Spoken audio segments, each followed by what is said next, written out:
Welcome to the National Indian Gaming Association's The New Normal weekly webcast series. My name is Sam Hudak, and I'm the marketing coordinator for the Indian Gaming Trade Show and Convention. I'd like to share a few housekeeping tips before we get started. Everyone's muted by default except the speakers. If you have any questions during the presentation, please type them in the question or chat box, and they will be brought up during the presentation. We will also have time for questions at the end. This session will also be recorded and available on our website after.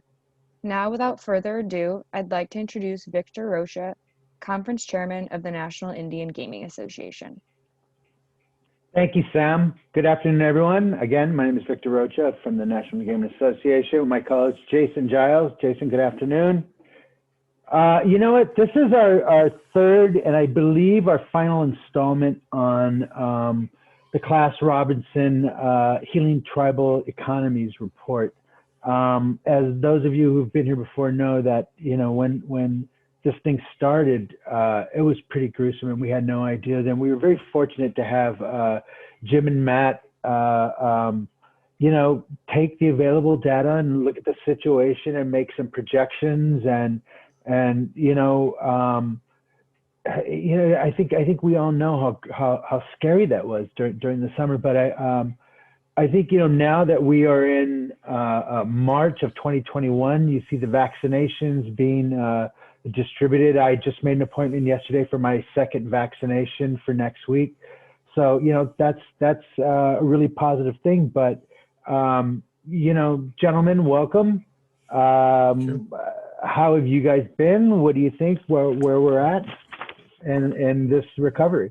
Yeah, well, thank you, Victor, and we're glad to be back, and glad also that we won't be continuing to make a habit out of this for another 6 months or a year or 2 years, at least, Lord willing, we won't. I think there's a pretty good bet that we won't. So we're glad to be putting final update on this version of it. We ourselves are doing fine, but it has been a very long road, and there are still challenges ahead. We're not done with the crisis yet, but there is a light at the end of the tunnel, and it's not looking like, as you suggested, a train this time. It's looking like actually a hope. There are some positive signs for the recovery process and the recovery period. So that's kind of the good news piece. The bad news piece is we can't let our guard down. We're not done yet, and we're going to have some hard work to do to get all the way back to where we were beforehand and start to move forward into a better future. How did the United States fare in this whole thing? You know, obviously, you know, the politics of the pandemic, it was very surprising and then frustrating. And, you know, I think a lot of people feel that once the administration changed, there was a little more focus on the reality of the situation as opposed to the projections that we were getting. But how did we fare globally? I mean, was it as bad? Could it have been worse? Could it have been worse? Sure, it could have been worse, but we did not fare well. We have fared quite poorly from a public health perspective. Somewhat better from an economic perspective, although that has its challenges too. Let me just go into, I'm going to share my screen here, and let me go into a few slides that we've got that'll kind of deal with that particular topic. Can you see the screen okay? Yep, there it is. Great. Okay, so this was as of February 3rd, so everything you see here has gotten worse. Which it has continued to do throughout this whole process. But as of February 3rd, you can see we were still more than twice as bad in terms of total number of cases as any other country in the world. These are the top 10 countries. More than twice as bad also in the number of deaths as any other country in the world. And actually now that line goes up to roughly 450,000. That was February 3rd. We would now be literally off the chart. We're well over 500. I think I looked this morning. I think we're up to 527,000 dead here in the U.S. And it's going to be a near-run thing. And if we get another spike, we might hit it. But I still think we have a chance of it not being quite as bad in this country as the Spanish flu in 1918, 1919. That was 675,000. But we're giving it a run for its money. So those were both pretty rough. There was one positive area. We have continued to improve on the case fatality rate. You can see now that we're down much lower. That's every jurisdiction, every country that had at least 500,000 cases, and we're down near the bottom. We used to be in the middle and even up closer to the top early on.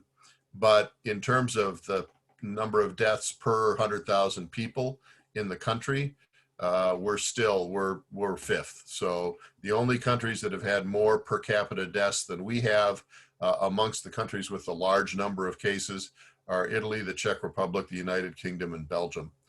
So that's not an ideal record. And even if you factor in the assumption that some of these countries are perhaps not counting accurately or revealing fully what they have in there, they'd have to have a lot more deaths than what they're showing in order to get up to where we were. So from a health perspective, not the greatest. Our testing is still not as good as you would hope for, even though it's extensive. And even though in total we've tested a ton of people, on a per capita basis, we aren't even in the top 10 anymore in jurisdictions. We're down at 14th. And there are only two countries or two jurisdictions that have, amongst those top 15, that have a higher testing positivity rate, at least back in February, Israel and Portugal. So the vast majority of the ones in that top 15 are A, testing more than we are on a per capita basis, and B, having a lower positivity rate. All of those are negatives. Those are the things that we don't want to have.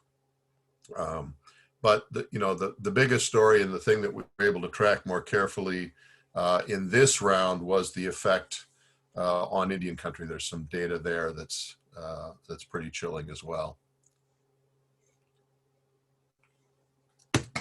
So in terms of what happened in Indian country, the green bar, the green columns in these graphs are American Indian Alaska Native.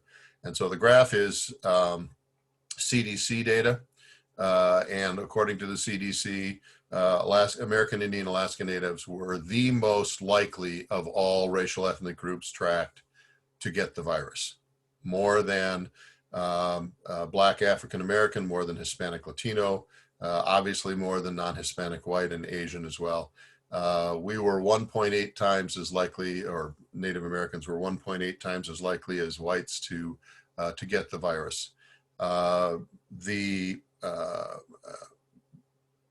Hispanic Latino demographic category was slightly more likely to be hospitalized than American Indian Alaska Native, but only slightly. And as you can see, it was roughly 4 times as likely for an American Indian Alaska Native that gets the disease to be hospitalized as it was for a non-Hispanic white.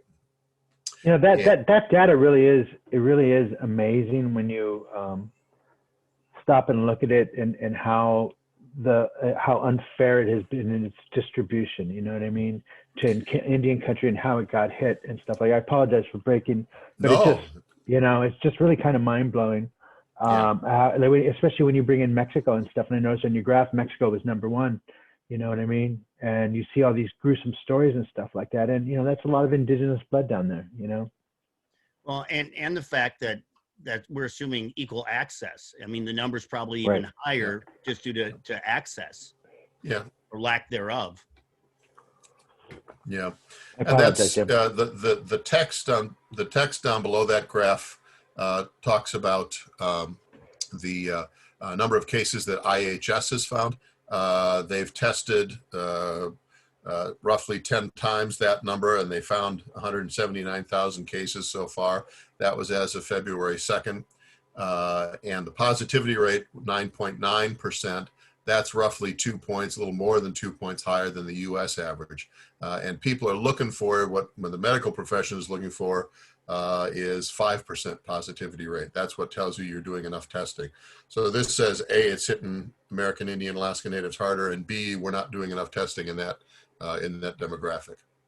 What about all the reports they're talking about Native Americans are being vaccinated at a higher rate than the general population?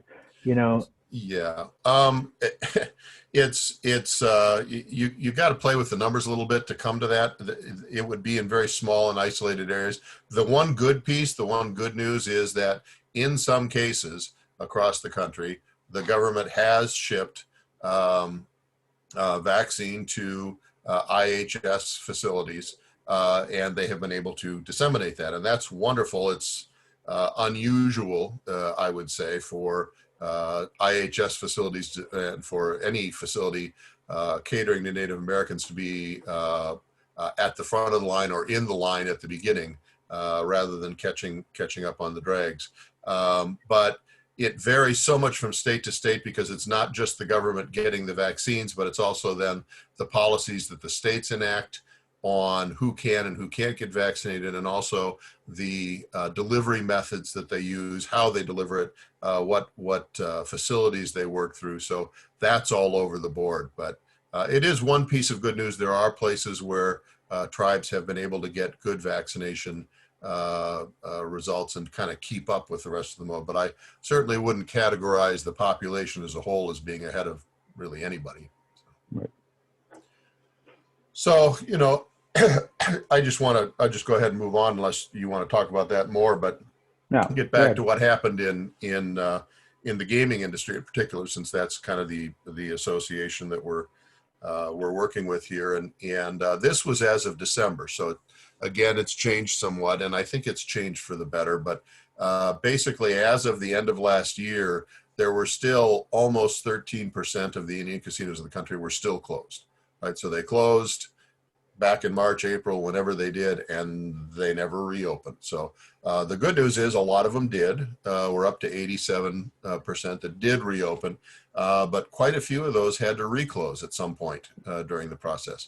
And what would happen most of the time, it wasn't because of a specific outbreak of the customers in the facility, but their staff would catch it in town, at home or at wherever, and enough of them would come down and have to call in sick, and then the facility would have to close down for a couple of weeks and do a cleaning and everything. And the problem is, every time you do that, obviously costs extra money. It's not just, you know, shut the door, stop the payments, and then open the door, start the payments. It's much more expensive than that. For the ones that were open, the average number of days shut down was 84. So almost 3 months, more than 2.5 months of lost revenue. So you're losing in the ballpark of a quarter of a year's worth of revenue there, which is why last year was as tough as it was, because even if you had a perfect year the rest of the year, which of course we didn't, you can't make up a whole quarter of revenue. And the reality is that even after we've reopened, there are still, they're still running below what would normally be the case because of all of the restrictions on capacity, and because all the amenities, the food and beverage and the hotels are restricted, and we're not running concerts anymore. So it's been a tough haul. One example of this is the casino hotel room. Another thing we were able to do in this update that we hadn't done before was get information on the occupancy and average rate of casino hotel rooms, Indian casino hotel rooms across the country. And you can see the blue line there is its revenue per available room. And the blue line was 2019, and you can see what happened in 2020 in March and April. It actually plummeted down to a negligible number. It has come back up, but you can see even August, September, October, November, December, even through all that, still running a significant amount, almost $20 below what it was doing before. So roughly, not quite a third, maybe 30%, 25 to 30% below what it was doing before. And of course, that means that all the rest of it isn't happening as well, all the other amenities. And one of the things we've talked about all along is that the ancillary amenities in the in casinos have been hit even harder than the gaming floor. At least on the gaming floor, you get some of your high-end customers in there. They can come in, they can spend more money, which happily they have been doing. So it's, you adjust the capacity, you don't lose that full amount that you would have, if you go from 100% to 50%, you don't lose 50% of the revenue. You might lose 25% of the revenue. But you can't do that in the other amenities. It doesn't work that way. So they've been hit very hard. But the good news is overall, it wasn't as bad as we thought it would be at the beginning. It was definitely better than it could have been. And this, whatever you think of our public health approach as a country to this pandemic, there's definitely been a less severe economic impact than we initially feared. Whether the trade-off is worth it and how much of that is because of the approach versus other factors is something that can be debated going forward, and I'm sure will be over the next decade as historians and economists look back at this. But the good news is our estimate now for 2020 is that we just missed $25 billion. That's still horrendous compared to $34.5 billion the previous year, but it's not as bad as we thought. We were thinking low 20s when we first started doing these projections. But you still have the total revenue figure, which includes all the ancillary facilities, the hotels, the food and beverage, et cetera. That still took a big hit. It went from 40.5 billion down to less than $29 billion last year. The positive side of this and the good news is, looking ahead, we do expect a faster return. We're going to be up. We're not going to get back to 2019 this year, but by the end of the year, when you start to look at October, November, December numbers, those numbers should be as good or maybe even a little better than October, November, December numbers of 2019. So by the end of the year, the last quarter, it's going to feel like we're back. It's just that we're not going to be able to completely make up what we've lost already so far going into March now, and what we're going to continue to lose for another 2 or 3 months until we can get more people vaccinated and we can have more flexibility and we can legitimately do some more reopening and adjusting of capacity restraints. But that puts us in good shape for 2022. So come 2022, we actually expect to be better than 2019. We expect new growth. We expect to set a new record in Indian country for gaming revenue and for even for ancillary revenue, for total revenue. We do expect to be finally back up above where we were before. So if we can get through the first half of this year and then go strong into the second half and take the right steps along the way, then I think we're well positioned for 2022 to be improved. We did look at the tourism side, the non-gaming tourism side. We've done this before and we did it again. And we were also able to get operating statistics for hotel rooms owned by tribes that had nothing to do with their casinos. And there are a lot of those as well. And they were hit even worse. So their drop, they were down over $100 per room per day during the worst of the pandemic. And they're still down roughly $50 per room per day. So that area, the non-gaming tourism side, was hit harder and is going to be a little slower to recover. But it's not a lost cause either. It's going to be, it was down over 30% last year, but we do expect a strong rebound this year. And the faster the Johnson & Johnson gets out, the faster the vaccines roll out, the better chance we have to catch some of this up in July, August, September, all key tourism months. If we can get more people vaccinated and feeling good, we could be rolling. And we do still see that by 2022, we should be able to surpass the previous year. But that side of the tourism definitely took a hit. So, the overall summary, and we've done this in the previous updates, is compared to the update before. The overall summary is definitely better than it was. It ain't great. It's, it was bad and it is bad, but it's definitely improved. The GDP was not down as much as we feared it might be, and is going to recover quite quickly. the unemployment rate because of the CARES Act initially, and now these new stimulus packages was not as bad as it could have been, because that's where we focused most of our attention as a fiscal policy matter on maintaining employment. And so still bad, 8% we hadn't seen in years, but not as bad, not double digit, not what it could have been. The inflation rate, we've moderated a little, but it seems pretty clear. Even the Fed now is starting to talk about the likelihood of there being some inflation going forward. They haven't changed their monetary posture, and they seem pretty set on that, at least for the next few months. I wouldn't be shocked if they start to revise that late this year or early next year. But they're going to be stuck with the same problem they had coming out of the Great Recession, which is once you liberalize the policy, the minute you start to tighten it, everybody gets nervous and things shut down faster than they really probably have to, or choke off faster.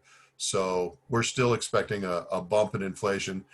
2.5% to 3% in 2021 and 2022 is by no means the end of the world, but it's a lot more than we've seen, and it will require some reevaluation of how you go about doing things. It will require, in particular, some care in any kind of adjustable rate type debt that you're looking at, and also some calculation as to the balloon period or the refinancing period that you factor into any debt that you do, because you may wake up and find yourself, when you're at refinancing point, having to pay a higher interest rate than you had been in the past, and being unexpected. But if you look down the 2022 column on the white side, on the left-hand side, basically the majority of economic sectors in Indian country are expected to be better by 2022.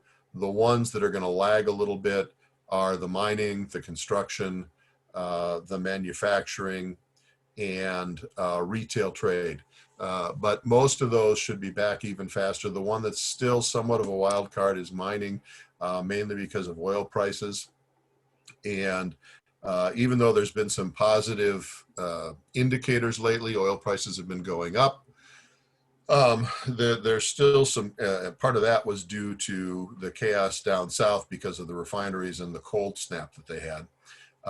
And there's still some question as to just how much commuting into work this country is going to start doing again when this is finally over. Whether, in the second half of this year, when the virus is not expected to be, having quite as huge an impact on the work rules, et cetera, whether people really will come back. A lot of folks have found out this is okay. A lot of employers have found out this isn't the worst thing in the world.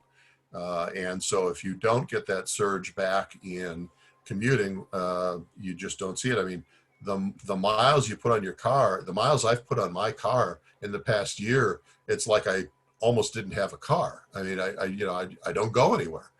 So it's just a different feeling, and that obviously is going to affect the demand for oil, and that's going to affect the price for oil. So that's basically the overall synopsis. And again, I've sent you this. I think everybody on this presentation will be able to get access to this. Also, the full update that all of this is taken from is on our website. It's available for free. It's www.KlasRobinsonQED.com. So you can get this update. But I can't tell you how happy I am to be looking at having made a final update on these projections and on this discussion, and be ready to start just looking ahead at getting back to normal business. And I really do think that's where we're going to be in the second half of this year. If we can just get for the next 2 or 3 months, I think we'll be in excellent shape. So the one other thing last one. Sorry. Okay. Sorry. Yeah. Sorry. I thought that was the last one. Go ahead. Yeah. No. The one other thing that we did this time was we were able to make an estimate of the actual loss in tribal government funding, right? Tribal government revenue across the entire country. And this is net of the CARES Act. So in the CARES Act, there was $8 billion set aside for tribes. Unfortunately, it was, it's great. That's great. But it was somewhat restrictive. And so it could not be used in a lot of areas that were really heavily needed. Excuse me. Plus, it was not, even close to the total that ultimately was needed. So we've estimated that last year tribal governments lost $9 to $12 billion in total beyond beyond the CARES Act. So you throw the CARES Act in, 17 to 20 billion, and then this year, and this is before the new stimulus bill, we estimated that there'd be another roughly $2 to $3 billion in government revenue lost from the continuation of these effects. So in total, over 2 years, 11 to $15 billion. The good news is that the new stimulus bill does have a very strong provision, $20 billion set aside for Indian country, plus some other areas that other funding areas that tribes will also be able to have access to. So it begins to make up for that. It begins to cover some of these losses. That doesn't mean that everybody's going to come out, in perfect condition, because of course, this is tracing back to before the pandemic hit, when even then, it's not as though all tribes had all the money they need. That's never been true. So all this does is start to make up the difference, but it's a huge victory for all of the tribes, for all the tribal associations, NIGA, and everybody else that worked on this and made sure that Native America was factored into the equation. It's a major plus. So that's good news. Yeah, so that's where we are. I can talk a little bit about where we are phase-wise and our kind of reiterate some of our prescriptions if you'd like to do that, or if you have any questions right now, we can address those. Let's save that for the end there, Jim. Yeah. I think if the audience doesn't mind, I'd like to take a little deeper dive in some of the economics of this. Yeah, leave it on that page right there, Jim. Yeah.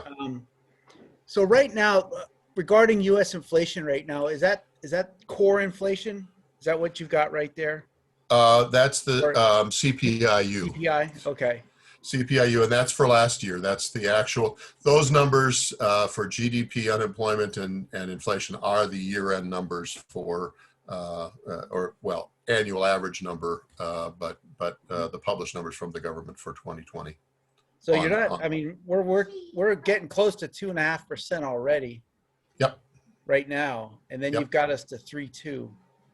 Yep. So just if you could talk, I mean, that I and with the stimulus, the $1,400 checks and all this money that's coming, talk a little bit about the drag that inflation could cause.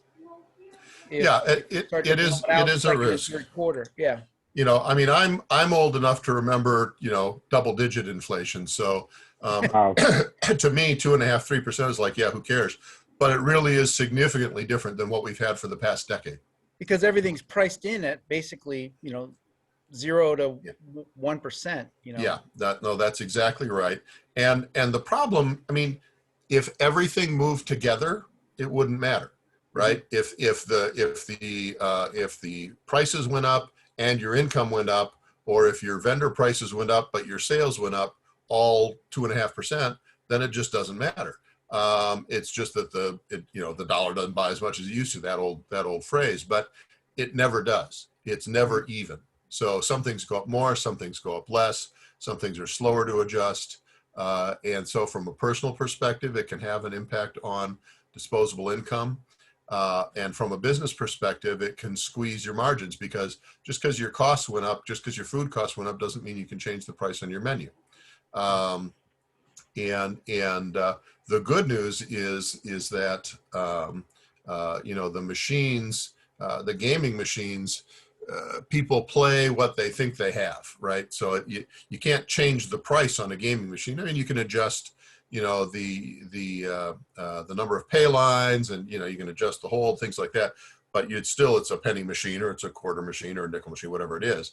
But it has proven, and the industry has proven, the gaming industry has proven in the past to be very resilient and very safe within an inflationary period. The gaming industry does okay with inflation, doesn't do well with recession. So from that perspective, it's good. But as I said earlier, the debt side is iffy, and it does require some caution and some care. And the other thing is at some point, because 2% was the number that the Federal Reserve targeted for the past 10 years, basically. And we're going to be over that. They've already said that's okay. But at some point, they're going to start to get nervous. And especially as it starts to climb over 3%, if that happens, as we're expecting it to in 2022, they're going to have to start making some adjustments. And if you recall back, even in the later years of the Obama administration, and some of the early times under the Trump administration, every time the Fed did a pullback, every time they raised their bottom line interest rates, or they slowed down their bond purchasing, everybody got very nervous. The stock market choked, and they were feeling, the Fed was feeling a lot of pressure, and not just from President Trump, but from the markets in general, to keep the money supply loose. So if the Fed decides to tighten things up, if they start to say, we can't let this go any higher, then say 2023, 2024, we could have a bump in the road. We could have a period of time where businesses pull back, hold on to their capital, and get a little nervous about that. Now, one of the factors in why we did better on the GDP than we expected to, and that has also contributed to the inflation rate going up a little faster, is the savings rate in this country went down quite a bit, more even than you would expect. I mean, you had to assume that it was going to go down some because people had to dip into their savings to live, right? They lost their jobs, everything was a mess. But people basically, to a certain extent, did what tribes did in terms of paying their employees even after the business closed for a while, trying to keep it normal. They did that with Christmas, with the holiday shopping. They, in a sense, borrowed or went ahead and spent extra in order to keep Christmas feeling a little bit normal, because they hadn't been able to do other things. And so the spending rate, the savings rate went down, spending rate went up. That fed this. I would expect that to mitigate back in the other direction in the course of the next year or so, and that might help keep this from getting worse. But the new stimulus package is huge. It's hard to say how it will roll through. There is an argument to be made that these inflation rates could go up even further with the passage of the new stimulus. I think it'll wash out. It might tweak it early, but I think it'll wash out. Wow. Well, listen, there was a lot there. You know what I mean? I think what's the big hindrance to us being successful? Between now and June? I mean, what could happen? Obviously, but maybe another outbreak or what? Yeah, that's in my mind, and I'm, I tend to side with the public health folks on this one. It's getting too excited too fast, right? I'm in Minnesota, and so it's March in Minnesota. Actually, some of our heaviest snow typically comes in March and April these days. But for the last week and a half, we had mid 60s to almost 70 degrees. So everybody's stripping down to their shorts and running around and feeling like this is the greatest thing ever. And that's a little bit the way that we're feeling with the vaccine. We're feeling like, woohoo, we're set, we're done. Well, it's not time to put the heavy coats away, and it's not time to put the masks away. We aren't done yet. So we're going to get some bumps. The problem is that with any throughout this whole pandemic and in any kind of a crisis, you lurch back and forth. You don't smoothly go. We don't see a 5% tweak in the number of cases, and so we're 5% stiffer. We ignore it for a period of time, and then we go, oh crap, we got a big problem, and we lurch way past that into a much more severe shutdown, or way past it when it gets a little better into a let's open everything up. And that lurching back and forth is hard on everybody, and it's certainly hard on the businesses. So for sure, what we'd like to see avoided is any casinos having to reclose at this point. And also for the few that, or the few, actually, there are quite a few that have remained closed this whole time, we'd love to see them get reopened, but it would just be deadly for them to reopen and then have to close again.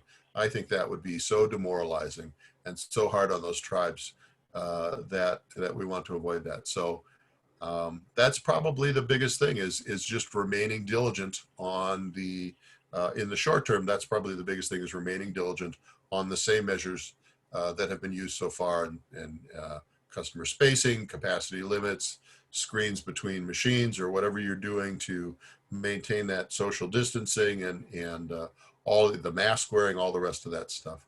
Well, and the other, I mean, calendar wise, I think the biggest thing coming up is spring break.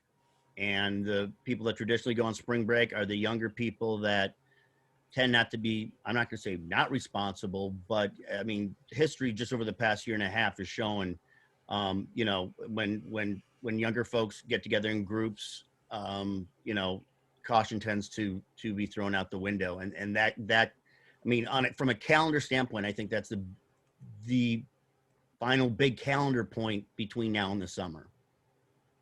Right. You know, one of the things that I noticed in your executive summary, which I thought was pretty important, was that you talked about the government and businesses looking for reasons not to extend or enhance protective measures. You know, you're seeing it in Texas, you're seeing it in South Dakota, especially in Texas, is like, you know, the pandemic is over, no masks required. You know what I mean?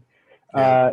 Well, that seems to be another part of the major hindrance of getting back to normal. You know what I mean? Where there's getting back to normal and there's wanting to get back to normal, you know? So how do you think that'll play a big part in the recovery?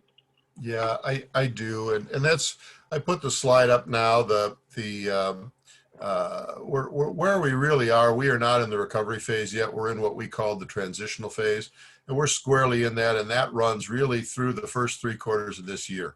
And I don't think the speed with which the vaccines are coming out changes that much. I think it keeps it within that range, but it doesn't change it.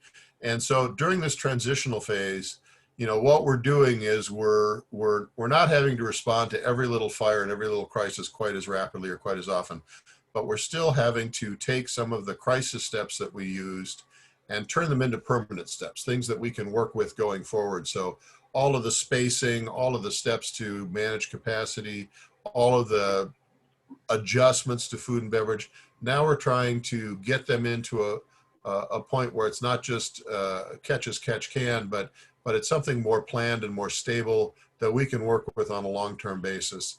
And we're planning for what it looks like post-pandemic. We're planning for which of these things are going to be permanent and how they will be slightly looser, but still a new way of doing business than they were before.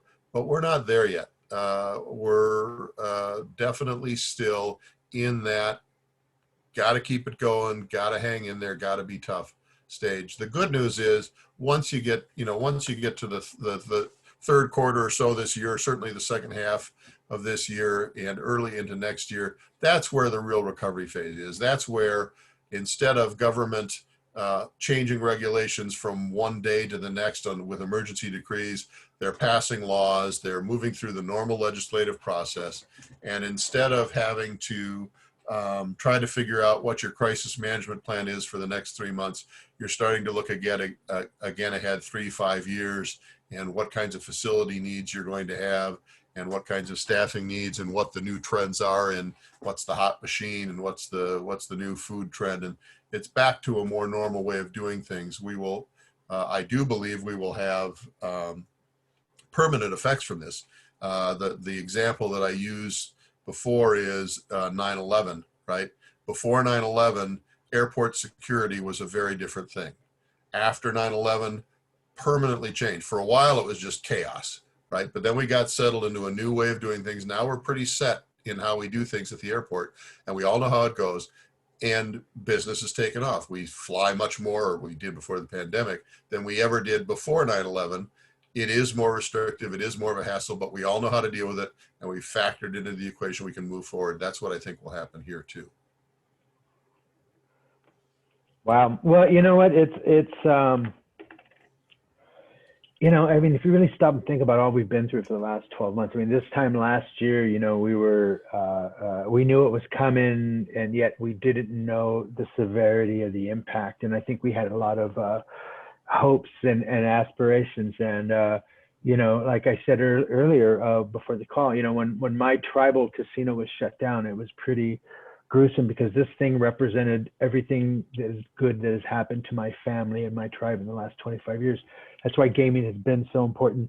Now, you talk about some of the trends that are going to be here to stay. And obviously, I think a lot of these health and safety things, I think eventually we're going to see the plexiglass removed from the poker tables, or will we? You know, are buffets going to come back? Are concerts going to come back? I mean, obviously you're starting to see some life in the entertainment industry, but I'm not sure in the restaurant industry we're starting to see that type of optimism. Am I correct?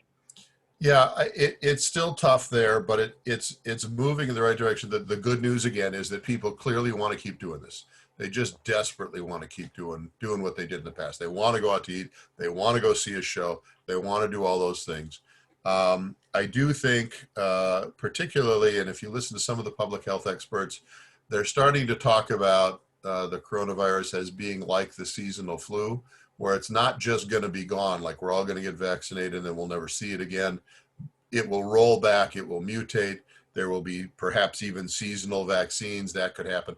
And as much as that happens, that will keep some pressure on to have a different public health posture than we did before. So I do think that'll happen, but we will find a way to still eat out and to still have concerts and other things, because people really want to do it, and it does work. The one thing I will say, though, is that if you're a casino manager, a casino operator, even though you've had a hard time, and even though your overall revenue may have been down a little bit, or quite a bit, you have seen that even without some of that stuff, even without quite the same food and beverage and quite the same concerts, you can still make a fair amount of gaming money. And so as casino managers and tribes look forward, there's definitely going to be a reevaluation of space use and needs, of their targeting of high value customers, and some of the other stuff that's there. So, you know, we're still going to be looking at, I really do think that capacity numbers, they were always based on fire safety, right? Ingress and egress. How many people can we get out of this place in a fire? Well, I think there's going to be a public health component to that going forward. I think it will settle back to a number. This facility can hold, you know, X hundred people, whatever it is, but I think that's going to be part of the equation. And I do think you're going to have to make more allocation for back of house space than you've had in the past, because the employees need some space, so that they aren't cheek by jowl and crammed in amongst everything else. And so that's going to affect how you do things. One of the things that we're anticipating and hoping for, but it's more of a hope or a recommendation, is new standards for the gaming floor in terms of how food and beverage is served, and what food and beverage is allowed to be served, and in how the games themselves are operated, that will enable people to stay at the game longer on the floor and not necessarily have to leave to go get something to eat, even at something as quick as a buffet, but could conceivably order and have it delivered to them there. And that actually fits in very nicely with the spacing level that is likely to stay. But it requires a change in operating methods, and it may even require a change in some of the gaming floor regulations within the tribes and between the tribes and the state, tribes and the NIGC. So that's going to be something that we expect and hope to see some real effort put into. And then it's going to require some effort on the part of the gaming machine vendors and the tribes working with the machine vendors and saying, look, this is what we want. We want the ability for somebody to stay at the machine, play more than one game. We want the ability for them to have something to eat and drink without the risk of them destroying the machine if they knock it over. And we want to structure this in a way that makes that work. So that's one of the things that I think I see as a longer term process from this. What my friend Roberto Coppola was working for Aristocrat, and he was working on design and his machines on the floor of our casino, and it's this one with 4 machines, 2 on each side, with this canopy that goes all the way across. And when you win, they have all the lights. But since the pandemic, when we launched it, you could only have 2 people on it, and part of it shut down. And what was beautiful and glamorous a year ago, it seems kind of obsolete now. And I think we're and it does feel weird going through the casino and every other machine was shut down. But as I walk through my casino now, the buffet's gone. And replaced by more machines. The health and safety standards are much more stringent. One of my big concerns, though, is, again, what are we going to take with us? Are we still going to stay non-smoking? Are we still going to bring in temperatures and all this stuff? And I think, like you said, a lot of these things are still going to be with us for a while. You know what I mean? And that brings another question, is like, what does the future look like? And I think that's a completely other different show. But Victor, I see our friend Knut Knutson has his hand up. I don't know if he wants to ask a question. I don't know if Sam, our host, can let him in to ask a question for Jim and Matt. While we'll let her try to do that, couple things, Jim.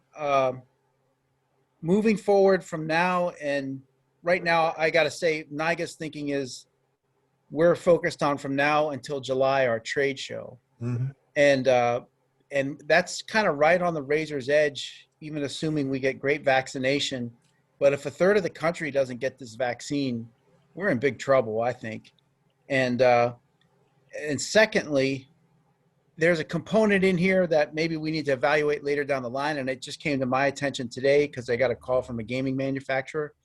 The insurance industry has a role to play here in terms of getting back to travel and everything.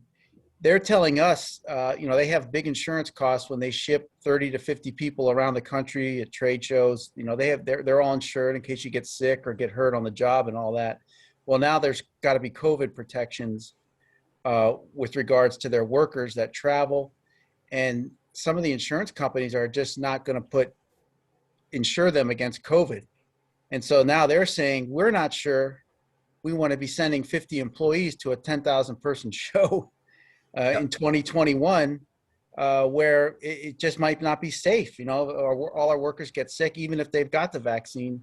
You can still get it. It's only, depending on which one you get, Pfizer's 95, Moderna 90, you can go on down from there. But that's an aspect I think we're going to have to delve into a little later. But I think if we can just get to some of these questions, is Knut, is he able to ask his question?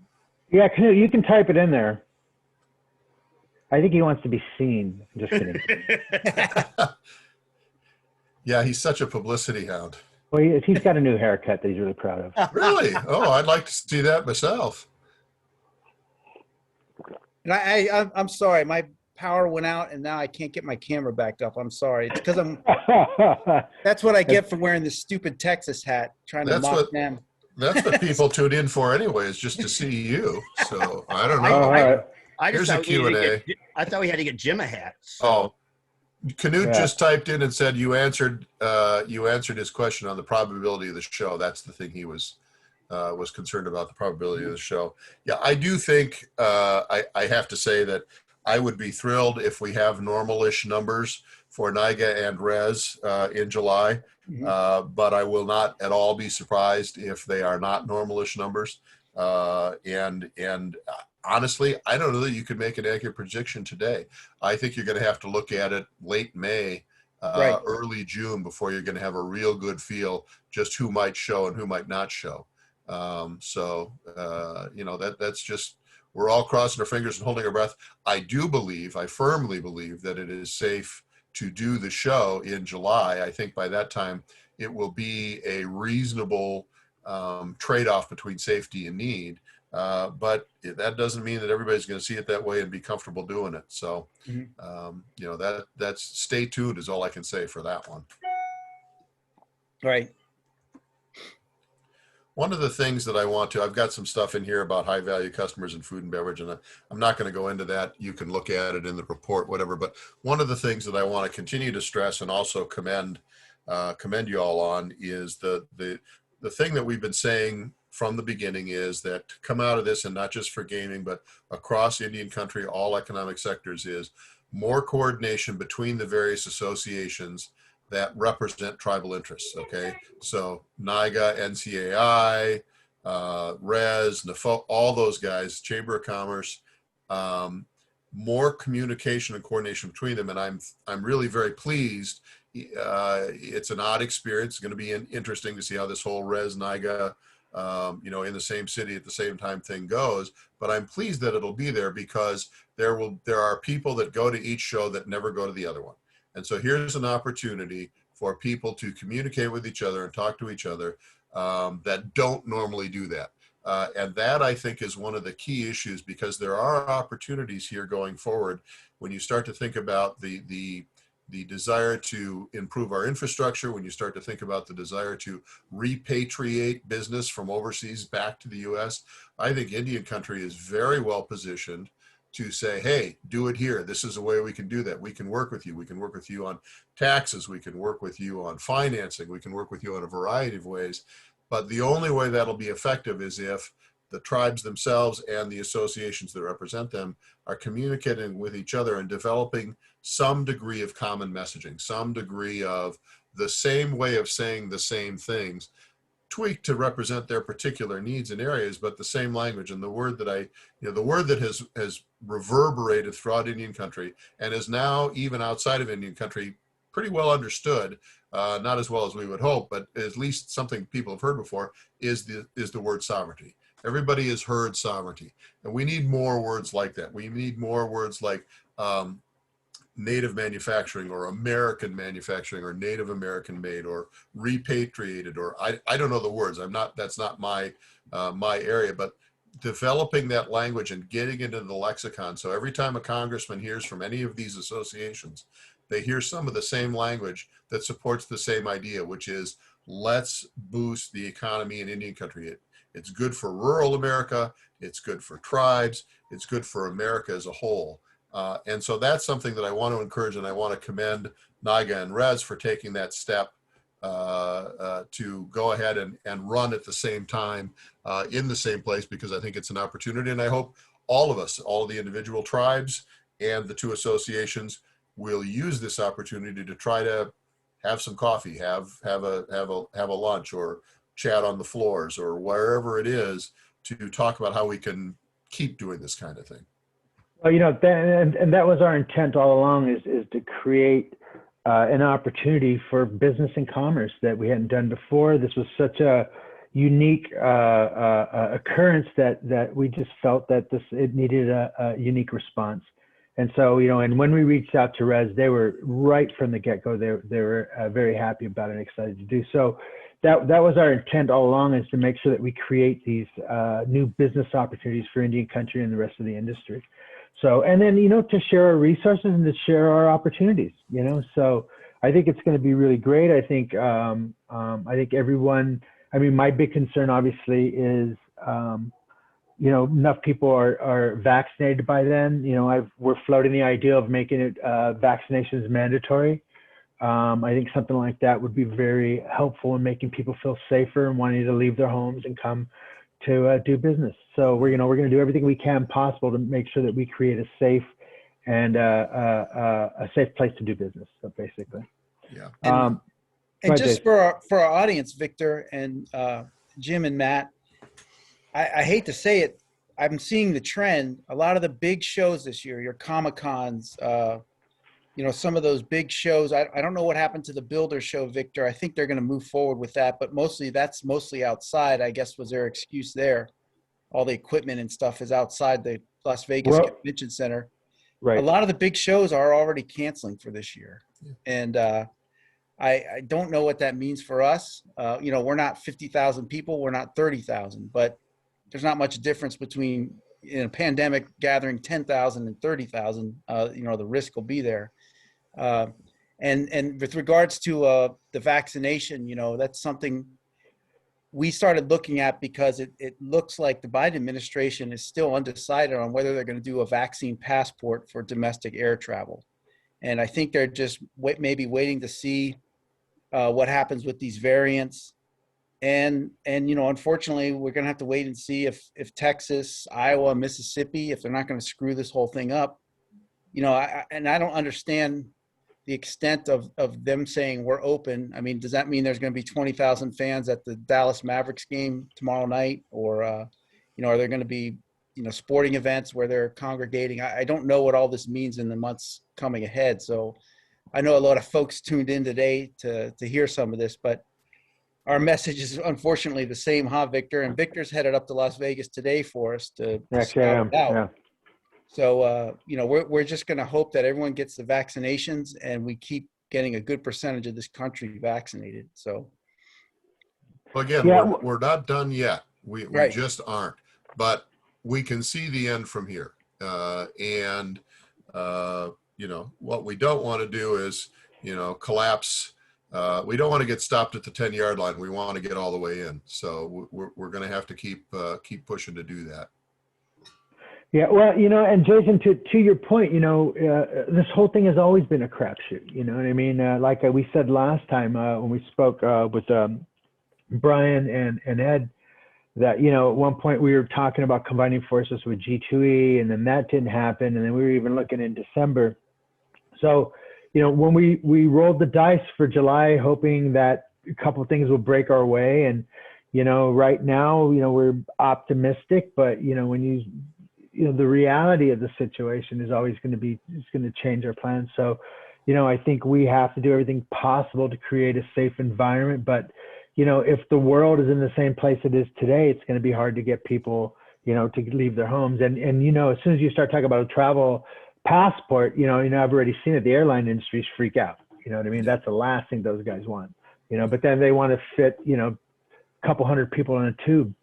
So, they're what's best for them might not necessarily be best for us. But I think the important thing to remember is that, and for all our vendors and stuff like that, we're doing everything we can to create a safe place for commerce and business. And that's been our goal all along. And that's our intent. That's exactly what we intend on doing. And Jim, I think we have a couple of minutes left. Do we have any more questions? Oh, I think I see one more question. Hey, Jim, can you pull the slide down? I'm sorry, but we've been behind a slide for the entire show. So people can't see my beautiful smiling face. There you go. Is that better? Oh, I just saw myself. No. Yeah. Okay. All right. In Washington, we were looking at what will be late, I think is what he means. Oh, late? Okay. That was Aqua Alta in Venice. Yeah. This year or early next year to a new sense of normalcy.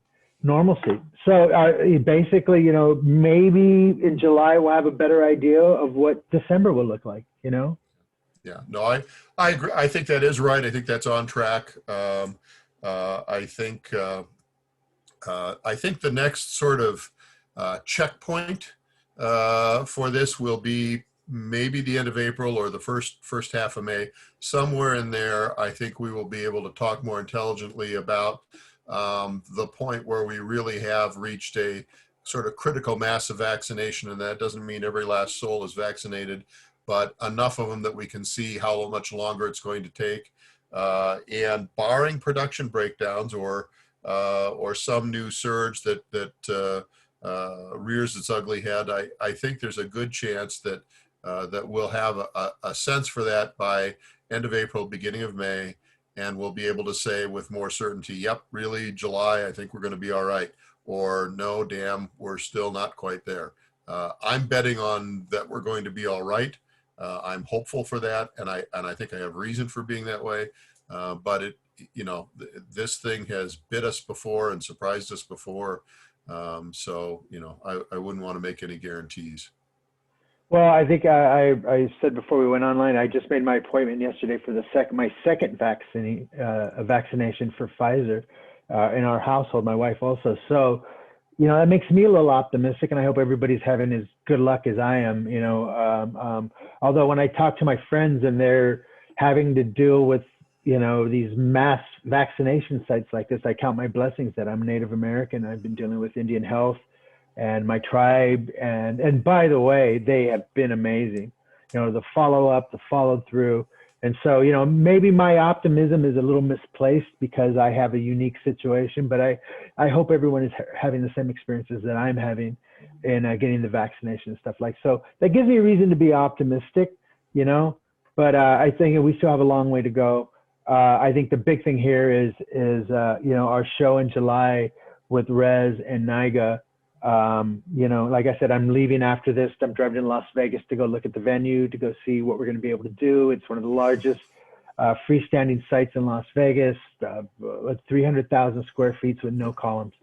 You know what I mean? So, you know, we've got a place where I think we can do, create a really safe environment to do business.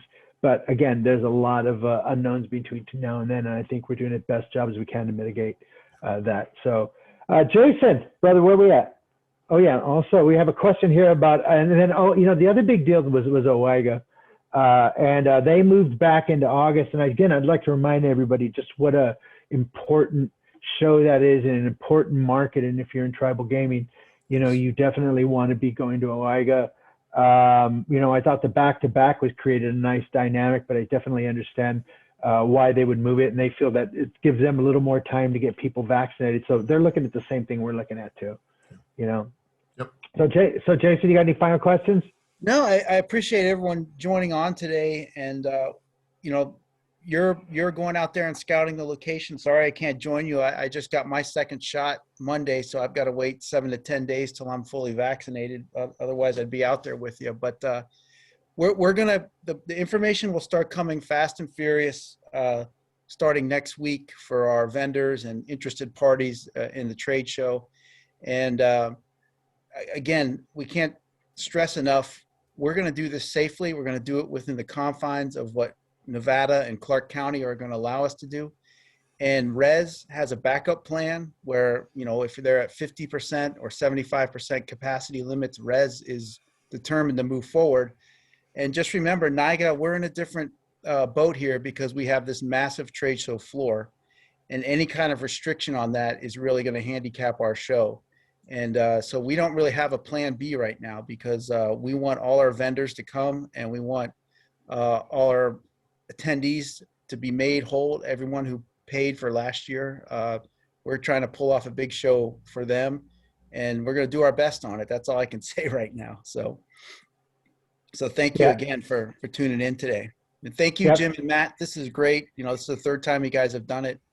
You know, I'm just nervous about that inflation, and I long gave up trying to follow the inflation because, you know, everyone keeps reminding me Japan's had no inflation for 35 years now.